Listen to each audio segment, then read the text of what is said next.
Julio here, 4 seconds out with the champ, the new IBF World Flyweight Champion, Sonny Edwards, down here at the Still City Gym in Sheffield. How are you, man? Yeah, I'm good. I'm really good. Just finished a nice 6 rounds of sparring with an amateur lad, a bit heavier than myself, Ed Hardy. And yeah, just sort of chipping away, waiting to find out what's next. And obviously, as I said, the intro there, world champion. Are you comfortable with people saying that now, or does it sound a bit weird? It sounds nice, but like I've always said, nothing less than I really expected or where I was expecting to be at some point in my career.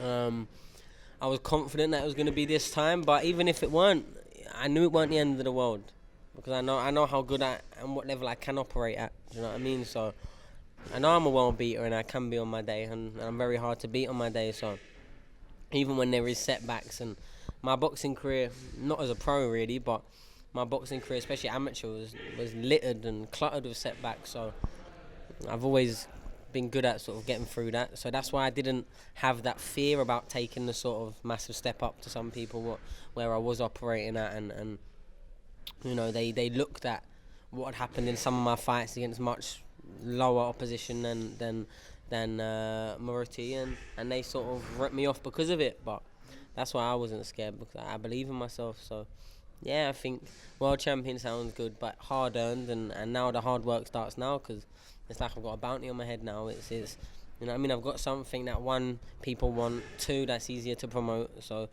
I'm in a great place. I can't complain. And when you say setbacks, is part of that, you know, being a smaller weight category, is it difficult to get, you know, you've said you've had six round sparring this morning.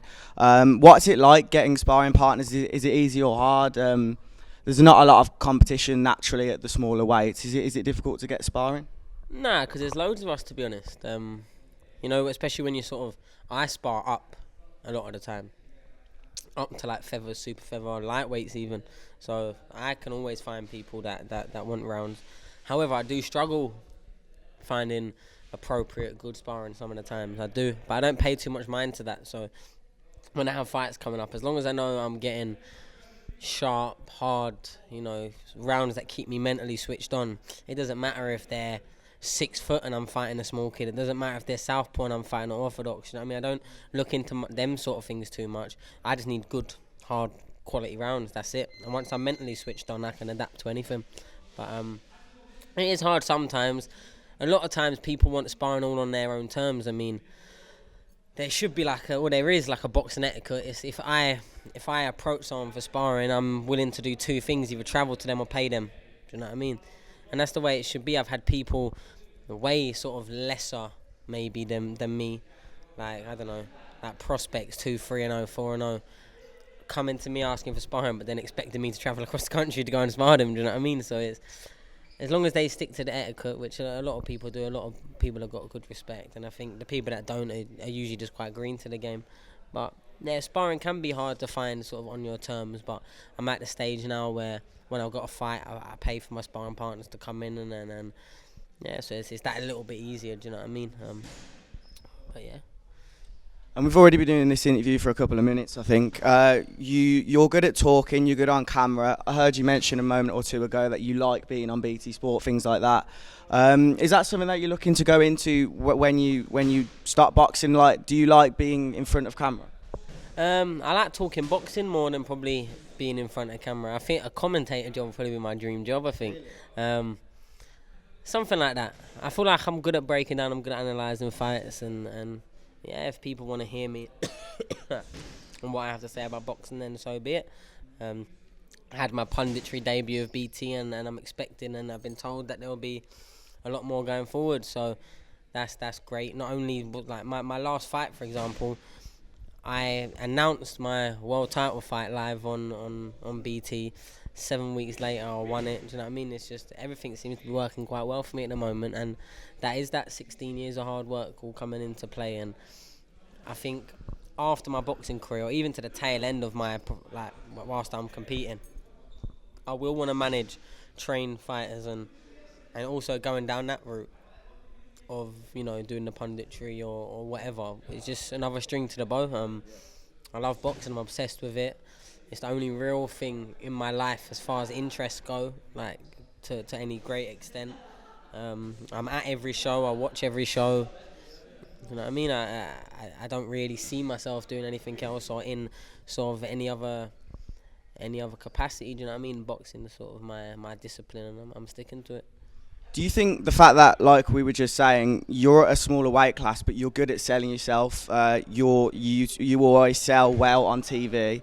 My dad, for example, is a massive fan of you, and he doesn't even watch boxing that much. Do you think the aura you sort of give away helps you being at a lower weight class, because you're a talkative person, you're not as scared to say whatever you want? Like the stuff you say on Twitter is just like stuff of a lot of boxers don't say. Do you think that is part of like the way you market yourself? Do you do that consciously?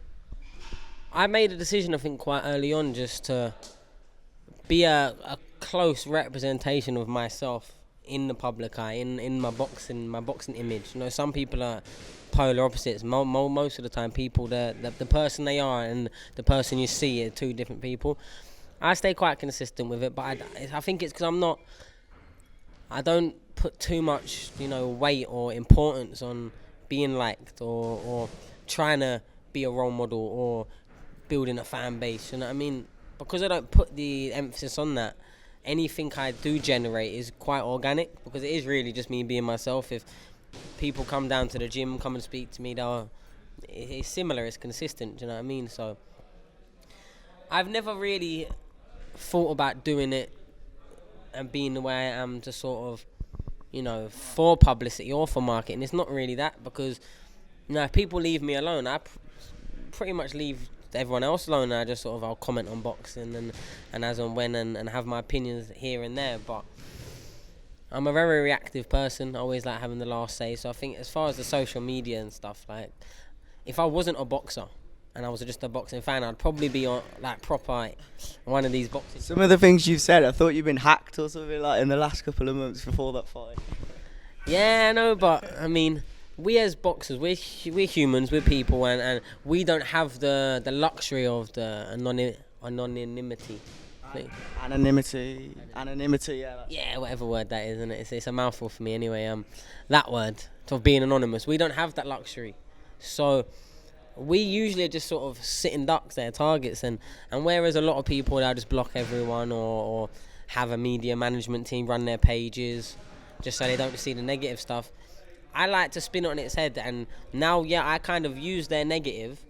I'll put my laughing spin on it, because I'm never sat there fuming, so I'm never sat there actually replying, like emotionally invested, like what they're saying is getting to me. So I'm just sort of doing tongue in cheek, and then other people will jump on, and it'll be back and forth. And I remember there'll be like one tweet I put, and then there'll be like hundreds of people arguing with each other. Do you know what I mean? I find it quite funny, but with that, I get a lot more engagement. I got a lot more interest than a lot of flyweights would, and it's just me being myself. It's sort of work in the environment I'm in. I mean, if people weren't, we had on my fight week, on my biggest night of my career, arguably one of my life, there was the social media blackout. You know what I mean? On my fight week. On my fight weekend. So it started on a Friday, I boxed on the Saturday. No, I boxed on the Friday, didn't I? Yeah, but it started on the day of my fight.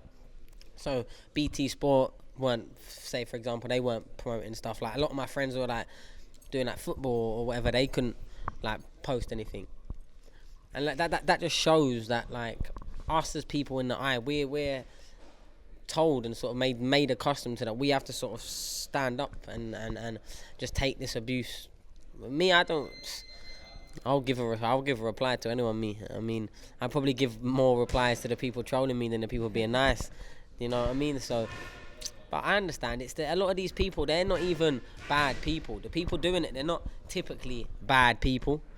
They're just trolls. It's like that's how they get their kicks. Do you know what I mean? Getting a reply off someone that don't know who they are, and they know them, and I know that because I know some of them. Do you know what I mean?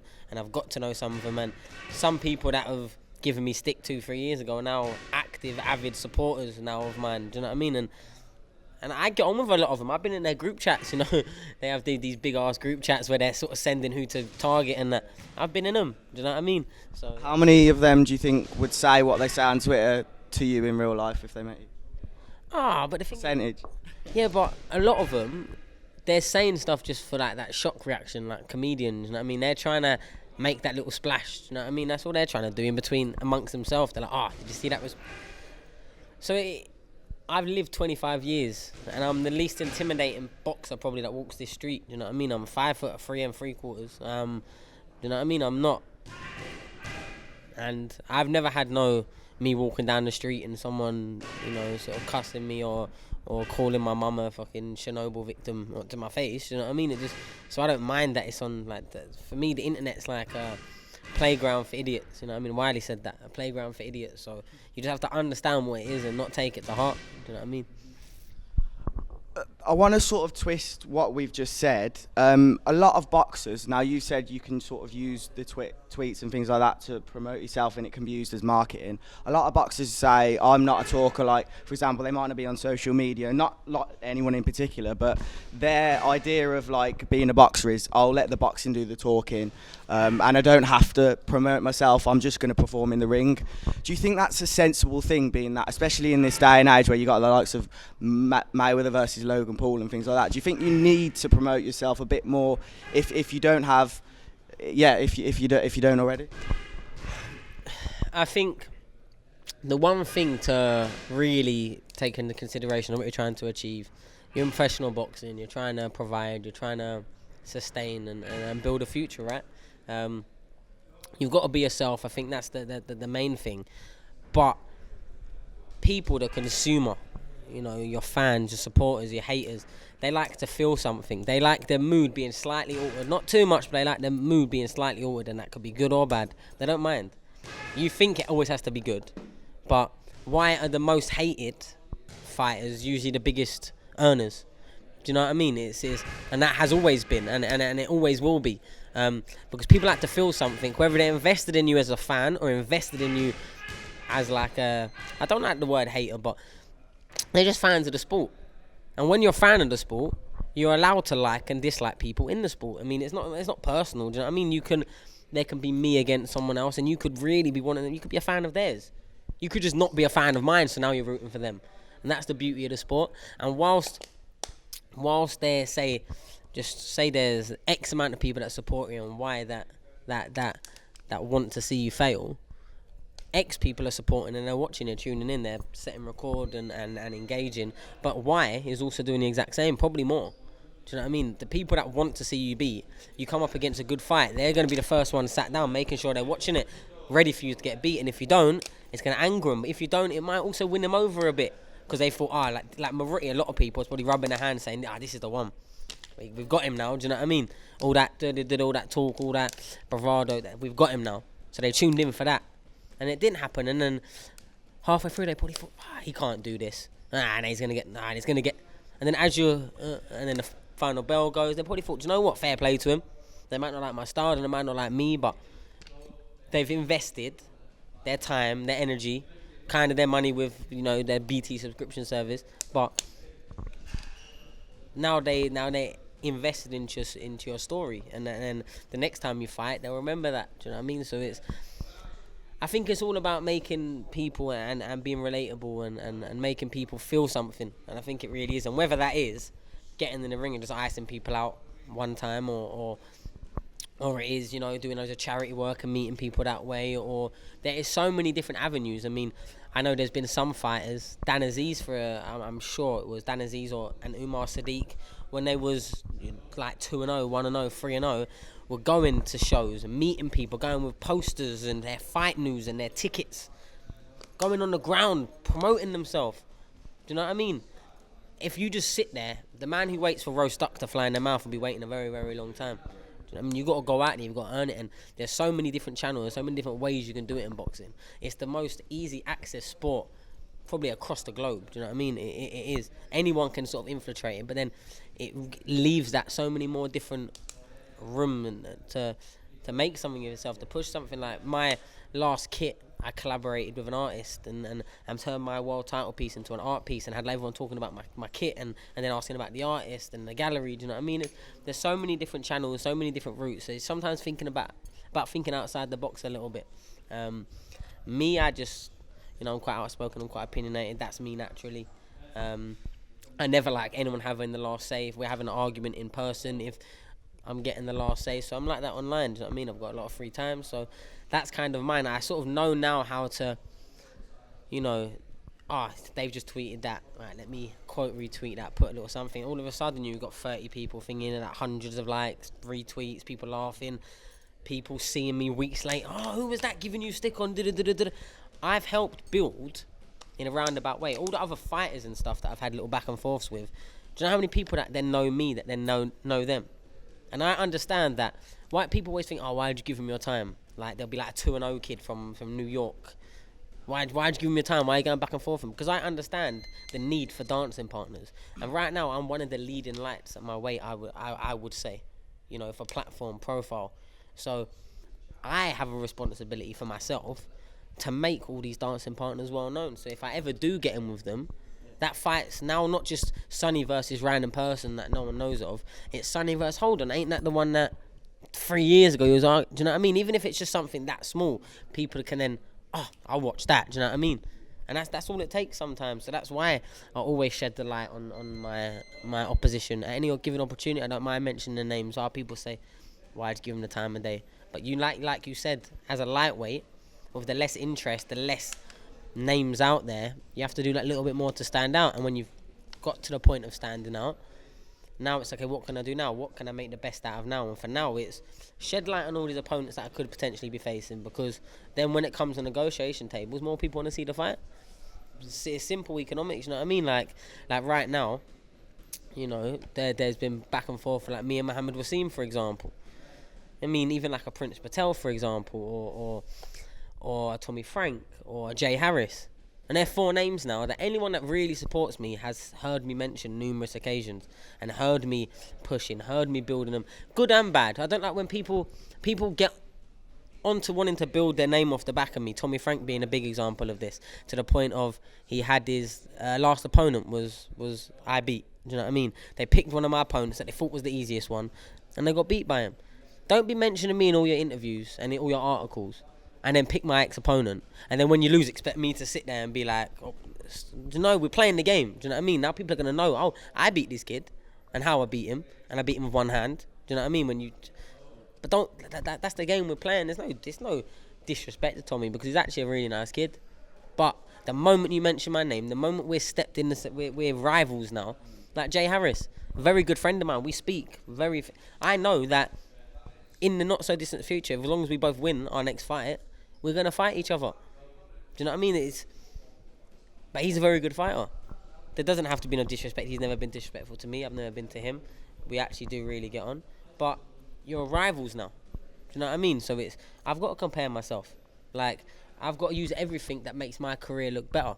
Like, I was mentioning Somba having a draw of Thomas Patrick Ward as my measuring stick. I boxed him 6 weeks before and beat him. And that's no disrespect to Thomas Patrick Ward, because I really like him. I really get on with him. But professional boxing, career, that makes me look better. Same as Tommy Frank getting stopped by a kid I beat makes me look better. Same way Dennis McCann going the distance of a kid that I stopped makes me look better. You just got to use whatever you can to help market yourself. Do you know what I mean? And a lot of things are out of our hands, out of our control. But it's about being clever with them. And it's not all them names I mentioned. I've got a great deal of respect for. Like, genuinely, it's just boxing. I have my personal, you know, like my personal head on me in the boxing world, and I've got all my friends and that. But then I've got my business side. Then I go into negotiation tables, and people are trying to shortball me or say X, Y, Z, or this ain't this. And hold on, I've got my receipts. What about did it? Like, that's how I approach it. Everything's got to be logical. Everything's got to make sense. You know what I mean? And I think boxing is. Remember, I'm a flyweight. If I was, you know, a heavyweight or middleweight or something, I'd be flying. You know what I mean? My profile would be through the roof. So I can fight, and I had to put myself out there. But I've just got to do that a little bit more. But I mean, I love the game, I love the sport, and I love the entertainment aspect of it. And a lot of people, they miss that side of things. They think everything's personal. They think everything's got to be life or death. They think everything's, you know what I mean? He said, look at the amount, look at Derek Chisora, David Hay, flipping tables and having scraps. Now he's his manager. Do you know what I mean? It's like, that's what boxing is. It's a show. It's show business. Don't get me wrong. When you're in there, a lot of it is real.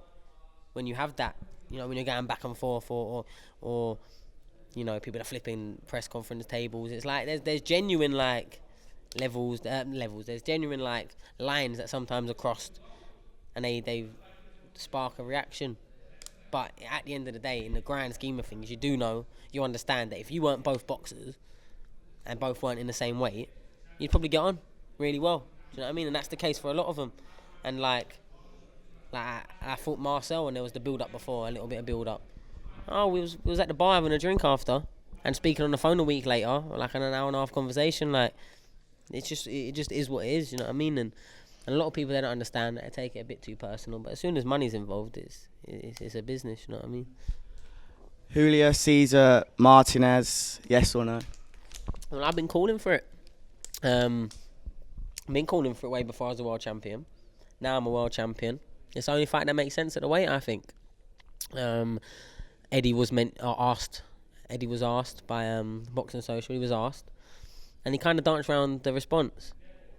Didn't mention my name again. Didn't credit me.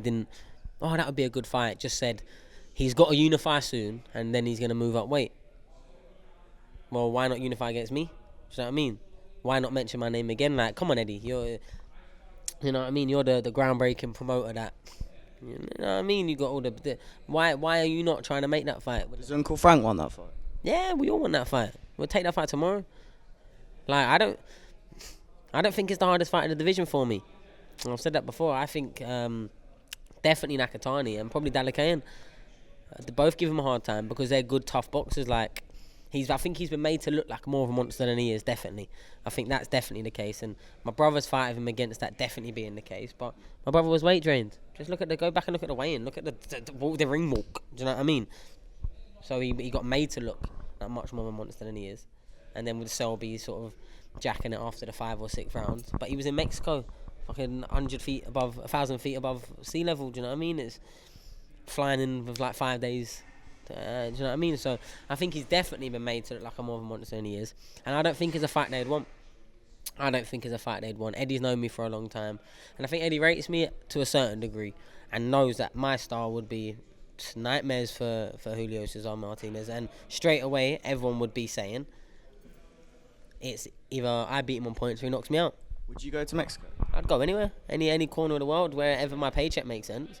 I mean, these lot get a way of doing anything they want anywhere in the world anyway, and drugs tests don't mean nothing to them, so it doesn't really matter. Do you know what I mean? It really doesn't.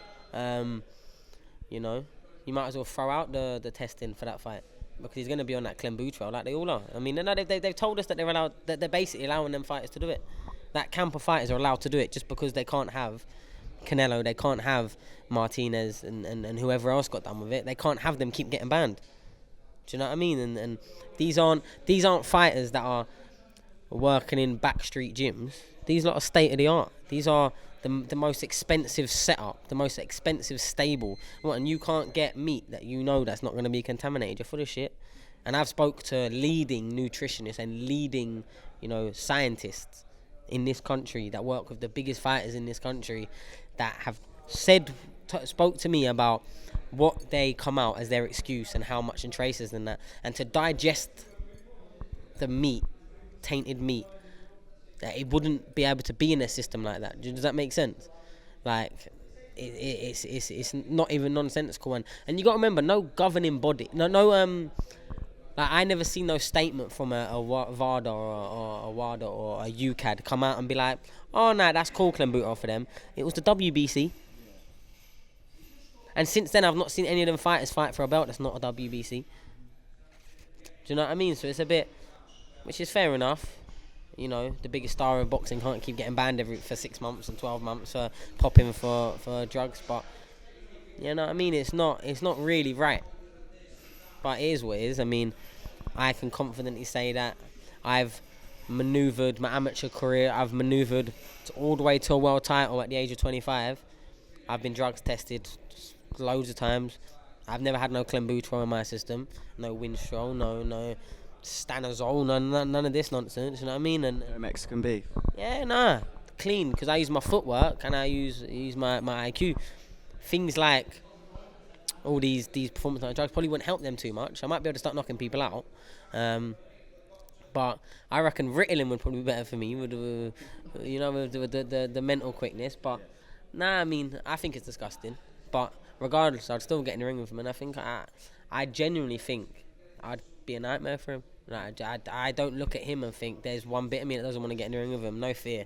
Like, I think Mavriti's more of a compact fighter than him. I think Mavriti would have terrorised him.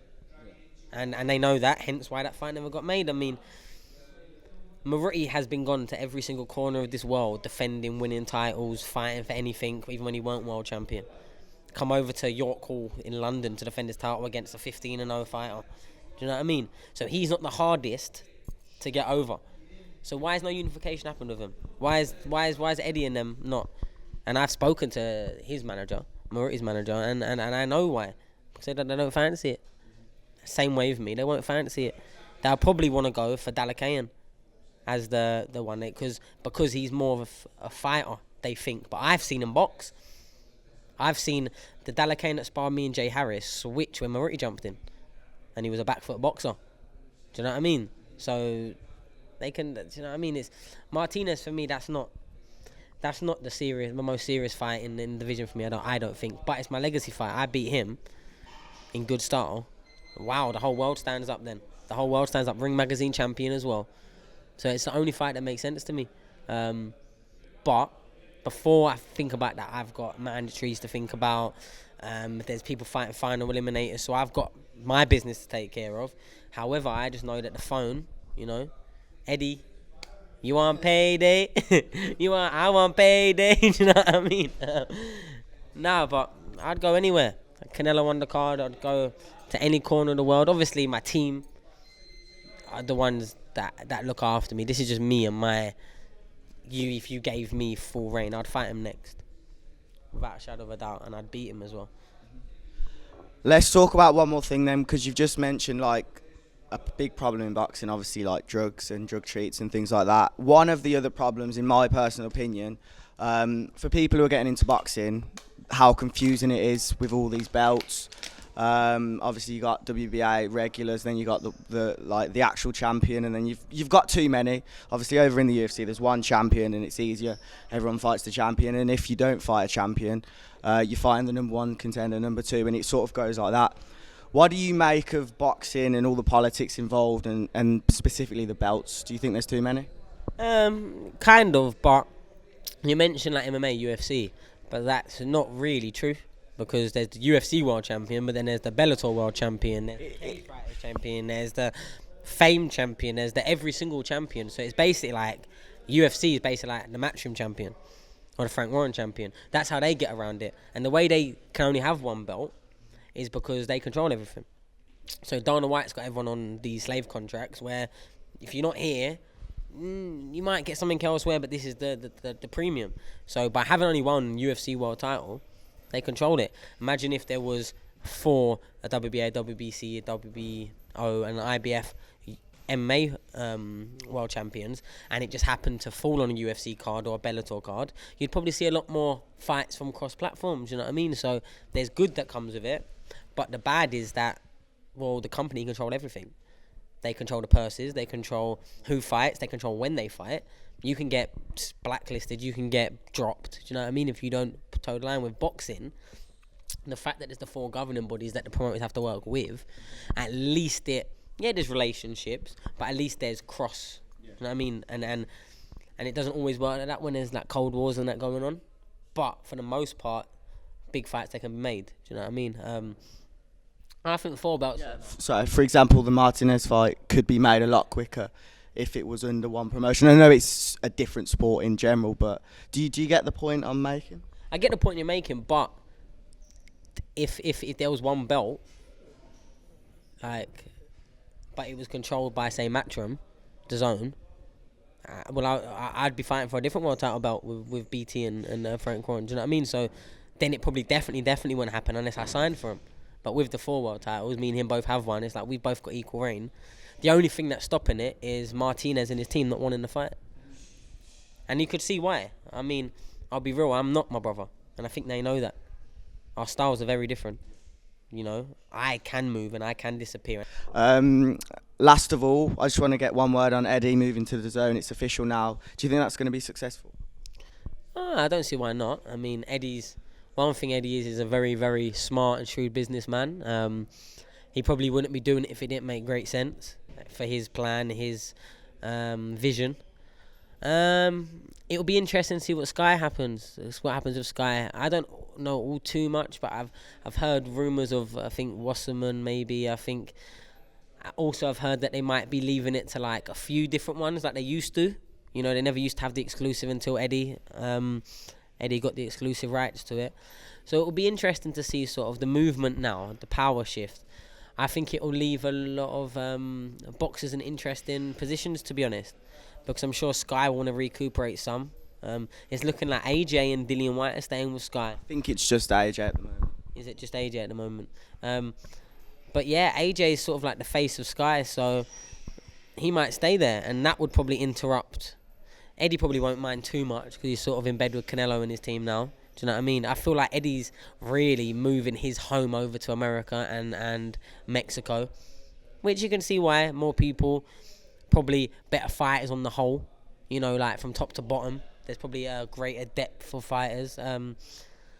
But I do think he will turn his back on the UK a little bit. I'll be real. I mean, I know that he doesn't have all of his fighters in contracts. You know, it's a lot of the time it's fight by fight. So it probably will leave a few in no man's land.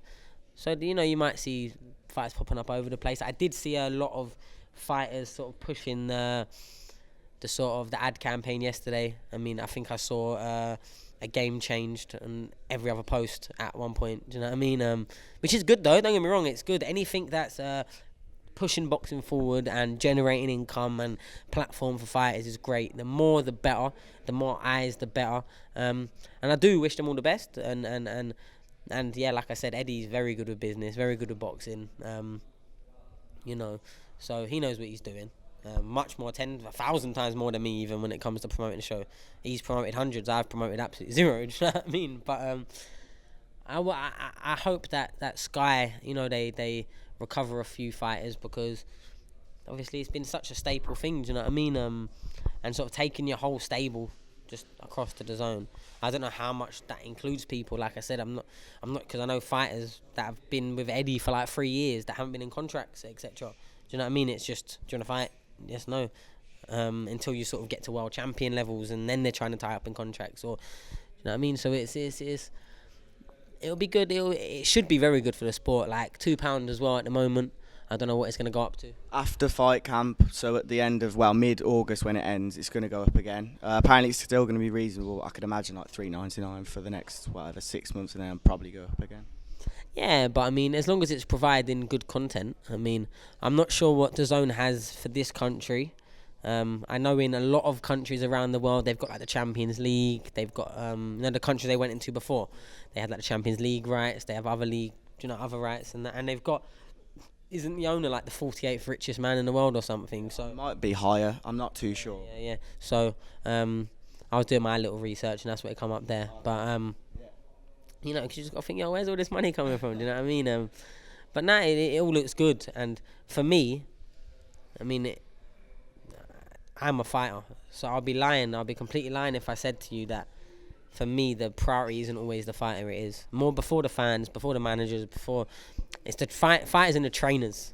They're who I'd put. So as long as it's good for the fighters, they're getting good purses. Hopefully they start showing some Triller money. Do you know what I mean? Hopefully everyone just starts throwing Triller money everywhere, and all the fighters are just millionaires for no reason. Do you know what I mean? That'd be nice. Can't see it happening, but you know, it looks like great steps in the right direction when really the world is on demand these days. I mean, I don't have a TV license. I just have all the apps. Do you know what I mean? I just, do you have like Sky on the app, like Now TV and things like that, or literally nothing? I just Netflix and all them streaming services. You know what I mean? I don't watch live TV. Legal or? Nah, yeah, legal. I buy everything. I even do pay-per-views and that now. I feel like once you're world champion, you got to do pay-per-views. You know what I mean? Because otherwise you're sort of just stealing the money from the other fighters' pockets. Yeah, but like I feel like it's good, but it'll be. I mean, it was sort of released, wasn't it? Like a month ago or so, 2 months ago. It was sort of, and it'd been whispered for a long time. I'm surprised though to say that Eddie's completely left Sky. I didn't think that was going to happen. I thought he'd still keep the relationship there, but like I said, I think he's looking to build his Matchroom home mainly being focused on America and Mexico. And I think you can kind of see how the transition, you know what I mean, there.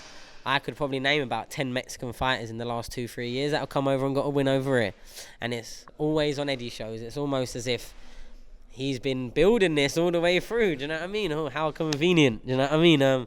But fair enough. You got to remember, that's his business. That's his business. It's like saying to a postman, don't go and deliver post. He's got to do what's best for the company. He's got to do what's best for him. And the power struggle between boxers and promoters and fans is what keeps us going. Do you know what I mean? You got to remember that promoters earn their money from the budget for the shows and how under they can get all the fighters to agree to fight on, and it still be worth the fans. It's like a triangle where everyone's got to be happy, but the people that usually are the most happy are the promoters because they're in control, unless they're losing money or over-investing. But so that's why I say to all these fighters, make sure you're shrewd with the contracts, make sure you know what you're signing, because you'll never get offered something that the person offering it isn't more than willing to sign themselves. So you know you got to be a stickler in it, especially when you understand the amount of money that does get chucked about. You know what I mean? It's all about knowing your worth, knowing your value, because the way it's set up is promoters will have you and want you to believe that you need them and that's it. Don't get me wrong, you do need them. Of course you need them. But they need boxers. Their business is boxers. So who needs who more? Do you know what I mean? Boxers can go and promote their own shows if they feel like they're big enough or feel like they can do it. People have done it in the past. People do it now still. But promoters, they trade in boxers. Do you know what I mean? So boxers just got to understand that we're valuable, we're a commodity, and each boxer is so unique because nothing's the same. Yeah. Like left and right, no matter how similar you are, nothing's the same. Like we're like a unique talent. We're like a unique entity that's not got no value on it apart from what they say you're worth or what you agree to be worth. Yeah. Just quickly, we're about to finish, don't worry. I remember Eddie saying he treats Canelo as his boss because he's the one who he makes money from, and that's how he sees being a promoter. One more question then. I know you said you stream lots of things on your phone and laptops, tablets, all that sort of stuff. Do you stream NBA? Are you a basketball fan? I see you got a Raptors stuff on. Yeah, I dabble, to be fair. I play 2K. But do you know what it is? The basketball games are always at dumb late in the morning. So I'll start one and I fall asleep most of the time. But I just like the gear, do you know what I mean? I'll be real. I'm a hype beast. I just like it. I think it looks... Jordans as well. Yeah, Jordans. Vince Carter on the jersey. Is he good? I don't even know. Yeah, Vince Carter. He won the dunk contest in, I think, year 2000 or something. Yeah, the legend Vince Carter, man. I think I've heard some lyrics in songs from him. Yeah. There's a documentary out on him. Watch it. It's a good watch. Brilliant. Appreciate your time. It's been a long one here at the Steel City Gym. But good luck with your next fight, whenever that is, and we'll catch up soon for sure.